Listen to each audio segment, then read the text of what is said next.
Movie की शुरुआत होती है इंडी को दिखाने से, जो कि 10 साल की बच्ची होती है और वो अपनी सिंगल मॉम के साथ रहती है। वो अपनी मॉम के साथ काफी खुश होती है क्योंकि उसकी मॉम ने कभी उसके डैड के ना होने का एहसास नहीं दिलाया और उसकी मॉम ने उसे उसके बर्थडे पर एक कैट भी लाकर दी थी। लेकिन एक कार एक्सीडेंट में इंडी की मॉम की डेथ हो जाती है, जिसके बाद इंडी अपने पेट मिस्टर विगिंस के साथ बहुत अकेली हो जाती है और वो अपने रिलेटिव्स डेविड और उसकी वाइफ के घर शिफ्ट हो जाती है। डेविड की 2 बेटियां भी हैं, जिनका नाम है जेडा और कैटलीन, लेकिन वो दोनों इंडी से बात नहीं करती और सभी घर वाले इंडी से घर का सारा काम कराते थे। इंडी का पूरे कॉलेज में सिर्फ एक ही दोस्त होता है, जिसका नाम मैक्सटन था। सिंडी की दोनों बहनें हर वक्त कॉलेज के कूल बॉय ब्रायन के साथ ही घूमती थी। अब एक दिन सिंडी जब अपने घर से निकल रही होती है तो दरवाजा खुला देखकर विगिंस दरवाजे से रोड पर भागते हुए आ जाता है, जहां ब्रायन उसे अपनी कार से मार डालता है। विगिंस को उस हालत में देखकर इंडी बहुत उदास हो जाती है। इसके लिए ब्रायन उससे बहुत माफी मांगता है, लेकिन इंडी उसे माफ नहीं करती और उसे इग्नोर करती है। एक दिन जब ब्रायन सॉकर फील्ड में उससे माफी मांगने आता है, तब वहां इंडी उसे बताती है कि मिस्टर विगिंस असल में उसकी लेट मॉम की तरफ से आखिरी गिफ्ट था और अब उनकी तरह वो भी नहीं है। इंडी की ऐसी हालत देखकर ब्रायन को और भी बुरा लगने लगता है, तो वो अपनी इन बातों को अपने डैड से शेयर करता है। ब्रायन के डैड उससे इंडी के बारे में और भी चीजें पूछते हैं और जब उन्हें उसका पूरा नाम पता चलता है तो वो उसे बताते हैं कि कई साल पहले उन्होंने एक रोड पर एक एक्सीडेंट देखा था और वहां एक औरत मरने की हालत में थी, जो कि और कोई नहीं इंडी की मॉम थी। ब्रायन के डैड ने उनका हाथ पकड़ के उनका पेन कम करने की कोशिश की। तब उन्होंने ब्रायन के डैड को अपने आखिरी शब्द कहे जो वो इंडी को कहना चाहती थी। उन्होंने उन्हें बताया कि वो इंडी से बहुत प्यार करती है और वो हमेशा उसके साथ है। तभी उसका नाम सुनकर उसके डैड उसे कहते हैं कि उसे इंडी से दोस्ती कर उसे कंसोल करना होगा, वरना वो इस तरह नहीं मानेगी। इस बात को सुनकर ब्रायन अगले दिन बर्गर और फ्राइज लेकर इंडी से मिलने का सोचता है, लेकिन अगले दिन इंडी स्कूल नहीं जाती क्योंकि वो बीमार होती है और उसकी आंटी आकर उस पर बहुत बुरी तरह से चिल्लाने लगती है कि उसके बीमार होने से अब घर के काम रुक जाएंगे। तभी कुछ वक्त बाद वहां ब्रायन को देख इंडी की आंट बहुत खुश हो जाती है। ब्रायन इंडी से दोस्ती करने की बात करता है और उसे वॉक पर ले चलता है। वहां ब्रायन उसे अपनी डैड की कही बात बताता है। तभी इंडी को भी याद आता है कि फ्यूनरल के वक्त एक आदमी ने आकर उसे यही एग्जैक्ट वर्ड्स कहे थे, लेकिन उस वक्त वो नहीं जानती थी कि वो और कोई नहीं बल्कि ब्रायन की डैड है। अब यहाँ से वो दोनों वापस घर के अंदर चले जाते हैं, जहाँ ब्रायन उसे उसके रूम के बारे में पूछता है कि आखिर वो नीचे एक्स्ट्रा रूम्स होने के बाद भी ऊपर क्यों सोती है, जिसपे वो बताती है कि उसे वही रूम दिया गया है। अब इन बातों को सुनकर ब्रायन को ये बातें थोड़ी वियर्ड लगती है, लेकिन तभी वहां जेडा और कैटलीन आकर ब्रायन को इंडी से अलग कर उसे कल जेडा के घर हो रही एक पार्टी में इनवाइट करती है, जिसके बाद इंडी को उसकी आंट बुला लेती है और बताती है कि कल जेडा और कैटलीन घर पर एक पार्टी चाहते हैं, इसीलिए उस पार्टी का सारा खाना इंडी को बनाना होगा और क्योंकि वो बीमार है तो वो पार्टी में नहीं आए तो ही बेहतर होगा। अगले दिन जेडा और कैटलीन अपने फ्रेंड्स के साथ पार्टी करने लगते हैं। वहीं दूसरी तरफ इंडी घर के बाहर ट्राम्पोलिन पर जाकर बैठ जाती है और अपनी मॉम को याद करने लगती है। पार्टी में ब्रायन भी आता है और वो इंडी के बारे में पूछता है, लेकिन जब उसे पता लगता है कि इंडी वहां पर नहीं है तो वो उसे ढूंढने निकल पड़ता है। वो उसके पास जाकर उससे पूछता है कि वो आखिर पार्टी में क्यों नहीं आ रही, तो वो बताती है कि उसे इनवाइट ही नहीं किया गया। ब्रायन को ये सारी बातें बहुत ऑड लगने लगती है और वो उसे अपने साथ बाहर एक डिनर पे ले जाता है। ब्रायन उसे अपनी मॉम के बारे में बताता है कि किस तरह उसकी मॉम 6 साल पहले उन सभी को छोड़कर चली गई। अब ब्रायन इंडी से एक रिलेशनशिप शुरू करने की बात करता है और ये भी बताता है कि वो उसे पसंद करने लगा है और वो उसे समझना चाहता है, लेकिन फिर इंडी उसे बताती है कि उसके इस डेटिंग के आइडिया के बारे में जानकर आंट पागल हो जाएंगी और इसे झेल नहीं पाएंगी, जिसके बाद वो दोनों वहां से घर आ जाते हैं। वहां दोनों अपनी दोस्ती को एक सीक्रेट रखने का डिसाइड करते हैं क्योंकि ब्रायन उसके साथ वक्त बिताना चाहता है। जिसके बाद हम देखते हैं कि ब्रायन और इंडी एक दूसरे से टेक्स्ट करना शुरू कर देते हैं और इंडी को हंसता हुआ देखकर मैक्सटन समझ जाता है कि कुछ तो अलग हो रहा है। वो उससे बहुत पूछता है कि आखिर उसे क्या हुआ है और तभी इंडी उसे बता देती है कि ब्रायन और वो इस वीकेंड एक दूसरे के साथ थे और वो उसे पसंद करता है, यहाँ तक कि वो उसका बॉयफ्रेंड भी बनना चाहता है। इन बातों को सुनकर मैक्सटन उससे कहता है कि तो फिर तुमने उसे कैसे बताया कि तुम्हारा ऑलरेडी एक बॉयफ्रेंड है। इस बात को सुनकर इंडी एकदम शॉक हो जाती है और उससे पूछती है कि वो किस बॉयफ्रेंड की बात कर रहा है। तब मैक्सटन उसे अपना नाम लेकर बताता है कि पूरे कॉलेज को ऐसा लगता है कि वो दोनों डेट कर रहे हैं। अब यहाँ इंडी उसे बताती है कि वो उसे उस तरह से पसंद नहीं करती और वो बस उसे एज अ फ्रेंड ही लाइक करती है। अब दोनों इस बारे में कॉलेज से बाहर निकलने के बाद बात करने का डिसाइड करते हैं। कॉलेज खत्म होने पर मैक्सटन इंडी को बताता है कि मैं जानता हूँ तुम कभी एक बॉयफ्रेंड नहीं चाहती थी, लेकिन मैं हमेशा तुम्हारे साथ रहना चाहता था और पिछले समर में तुम्हारे घर छुपकर तुम्हें कंफर्ट करने आया था। जब मैंने तुम्हें उस दिन डरते हुए देखा था तभी मुझे तुमसे प्यार हो गया। इंडी कहती है कि उस दिन के बाद चीजें बदल तो गई, लेकिन मैंने तुम्हें कभी एक बेस्ट फ्रेंड के अलावा किसी और नजर से नहीं देखा, और अगर तुम मुझे अपनी गर्लफ्रेंड समझते थे तो तुमने मुझे कभी किस करने का क्यों नहीं सोचा।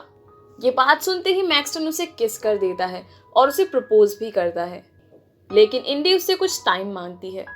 और अब दोनों अगले दिन स्कूल के बाद एक डेट पर जाने का डिसाइड करते हैं, लेकिन इंडी ये समझ नहीं पाती कि वो आंट को क्या कहेगी, इसलिए वो स्कूल प्रोजेक्ट के नाम पर अगले दिन जाने की परमिशन ले लेती है। इंडी ये सारी बातें ब्रायन को भी बता देती है। अब ब्रायन को ये सब बातें सुनने में अच्छी तो नहीं लगती, लेकिन वो पॉजिटिवली उसका डिसीजन उसी पर ही छोड़ देता है। अब अगले दिन मैक्सटन और इंडी डेट पर जाते हैं, जहां मैक्सटन उसे अपनी सॉकर गेम में इनवाइट करता है। जिसके बाद रात में सोने से पहले ब्रायन इंडी को वीडियो कॉल करके उसे उसके दिन के बारे में पूछता है, और इंडी की बातें सुन के उसे रियलाइज होता है कि उसने अपनी फीलिंग्स हटाकर उन दोनों को सपोर्ट कर गलती कर दी और अब वो इंडी को खो देगा। वो ये सब बातें अपने डैड को बताता है, जिसपे उसके डैड उसे समझाते हैं कि तुमने एक बहुत ही मैच्योर डिसीजन लिया और तुम इंडी के एक बहुत अच्छे दोस्त हो। अब अगले दिन ब्रायन इंडी को एक प्लेग्राउंड ले जाता है। वहाँ वो उसे बताता है कि उसकी आंट उसे एक सर्वेंट की तरह ट्रीट करती है और उसके साथ नाइंसाफी हो रही है, क्योंकि नॉर्मल फैमिली ऐसी नहीं होती। तभी वहाँ जेडा और कैटलिन उन दोनों को ग्राउंड में साथ देखकर अपनी मॉम को कंप्लेन कर देती है। आंट इंडी पर बहुत गुस्सा हो जाती है और उसके घर जाने पर उसे कहती है कि बेहतर होगा तुम ब्रायन से दूर रहो, क्योंकि वो तुम्हें सिर्फ सिंपैथी देने की कोशिश कर रहा है। अब ब्रायन उसे कॉल करके पूछता है कि क्या घर पर सब ठीक है, जिसके बाद इंडी ब्रायन को बताती है कि सब ठीक है। और अगले दिन इंडी आंट को झूठ बोल के मैक्सटन का सॉकर मैच देखने जाती है। उस मैच में मैक्सटन को चोट लग जाती है और मैच खत्म होने पर इंडी उसके पास जाकर उसे संभालती है। तभी दोनों के बीच एक मोमेंट बन जाता है और बीच सॉकर फील्ड में मैक्सटन इंडी को किस कर देता है, जिसे आंट की नेबर देखकर उन्हें बता देती है। घर आने के बाद इंडी ये सारी बातें ब्रायन को बताने लगती है कि तभी आंट बहुत जोर से चिल्लाकर उसे नीचे बुलाती है। इसे देख ब्रायन इंडी की चिंता करने लगता है और वो समझ जाता है कि इंडी जरूर किसी मुसीबत में है। जब इंडी नीचे जाती है तो वहाँ डेविड और आंट उसे सच पूछते हैं कि आखिर वो कहाँ थी। इसके बाद वो उसकी मॉम के बारे में बहुत गलत बातें बोलने लगते हैं कि इंडी की मॉम ने उसे गलत परवरिश दी है, और अब इन दोनों के कारण डेविड और उसकी वाइफ को लोगों को फेस करना पड़ेगा। अपनी मॉम के बारे में गलत बातें सुनकर इंडी अपना आपा खो बैठती है। वो उन्हें कहने लगती है कि जब तक मेरी मॉम थी उन्होंने हमेशा मेरी ज़रूरतों को पूरा किया, और आप मुझे रिस्पेक्ट करना सिखा रहे हैं, बल्कि आप लोग खुद मेरी रिस्पेक्ट नहीं करते और मुझसे अकेले घर का पूरा काम करवाते हैं, और आप लोगों का कोई हक नहीं बनता कि आप लोग मेरी मॉम के बारे में ऐसी बातें कहो। ये सब सुनकर आंट और डेविड उसे कहते हैं कि तुम अपने रूम में जाओ, वरना बहुत बुरा होगा, और हम दोनों यहाँ अकेले तुम्हारी सजा सोचेंगे जो बहुत बुरी होगी। इंडी अपने रूम में जाकर वहां से भागने की प्लानिंग करती है, और तभी वो रोते हुए मैक्सटन को कॉल करती है, लेकिन वो डॉक्टर के पास होता है, इसीलिए वो उसे नहीं मिलता। लेकिन ब्रायन उसके घर छुपकर आ जाता है। वो इंडी को अपने डैड के बारे में बताता है कि उसके डैड चाइल्ड हेल्थ केयर में काम करते हैं और ऐसी फैमिलीज रोज देखते हैं। वो तुम्हारी मदद करेंगे, और अपने डैड से बात करके वो उसे अपने साथ अपने घर ले आता है। इंडी डरते हुए ब्रायन के घर चली जाती है और अगले दिन सुबह उठकर ब्रायन की बहनों से मिलती है। वो उन सबको एक दूसरे के साथ रहता हुआ देख सरप्राइज हो जाती है और उसे एक असली फैमिली के बारे में पता चलता है। ब्रायन के डैड उसे अपने एक घर के बारे में बताते हैं जो पूल हाउस के पास है और वो वहां रह सकती है। जिसके बाद वो ब्रायन के डैड को एक पुलिस से बात करता हुआ सुनते हैं, जो कहती है कि इस केस को जीतना बहुत मुश्किल होगा, क्योंकि उसकी मॉम के बाद वही उसकी लीगल गार्डियन थे और हो सकता है कि उसे उनके पास वापस जाना पड़े। ये बात सुनकर इंडी घर से भाग जाती है, लेकिन ब्रायन उसे ढूंढ लेता है और उसे समझाकर वापस ले आता है। वापस आने पर इंडी देखती है कि ब्रायन के डैड और उसकी बहनें उसका वेट कर रही होती है और टेंशन में होते हैं। ब्रायन के डैड उसे बताते हैं कि केस के बाद हो सकता है कि वही उसकी फॉस्टर फैमिली बन जाए, जिसे सुनकर इंडी खुश हो जाती है और इस केस को आगे बढ़ाने के लिए इंडी को एक इंटरव्यू देना होगा। अब अगले दिन इंडी ब्रायन की डैड के साथ चाइल्ड हेल्थ केयर सर्विस के ऑफिस जाती है, जहां डेविड और उसकी आंट रोने की एक्टिंग कर रहे होते हैं और वहां इंटरव्यू देने के बाद दोनों बाहर आ जाते हैं। वहीं दूसरी तरफ मैक्सटन घर पहुंचकर इंडी को वीडियो कॉल करता है, जहां उसे समझ आता है कि इंडी को उस दिन उसकी ज़रूरत थी और वो वहां नहीं पहुंच पाया। वो उसे सॉरी कहता है और उसे वापस मिलने के बारे में पूछता है, जिसके बाद हम देखते हैं कि ब्रायन के डैड इंडी को बताते हैं कि उसकी मॉम के पास $3 लाख की इंश्योरेंस पॉलिसी थी जो उसकी थी, लेकिन उसे डेविड ने ले लिया और अब वो इस केस को जीत सकते हैं। अगले दिन ब्रायन इंडी से उसके साथ प्रॉम पर जाने के लिए पूछता है, जिस पर इंडी हाँ कर देती है और तभी वहां मैक्सन इंडी से मिलने आ जाता है। वहां पर वो उससे माफी मांगता है और कहता है कि अब तुम ब्रायन और उसकी फैमिली के साथ ज्यादा खुश रहोगी, इसीलिए हम दोनों एज बेस्ट फ्रेंड्स ही खुश हैं। इंडी ये सब सुनकर खुश हो जाती है और घर के अंदर जाकर प्रॉम की तैयारी करने लगती है। ब्रायन की डैड की मदद से वो लोग उस केस को जीत जाते हैं और उसे अपनी मॉम के दिए हुए सारे पैसे लौटा दिए जाते हैं। अब क्योंकि वो ब्रायन को डेट कर रही थी, इसीलिए वो पूल के पास वाले घर में शिफ्ट हो जाती है। वो अपने लिए प्रॉम ड्रेस लेती है और ब्रायन के साथ प्रॉम पर जाती है।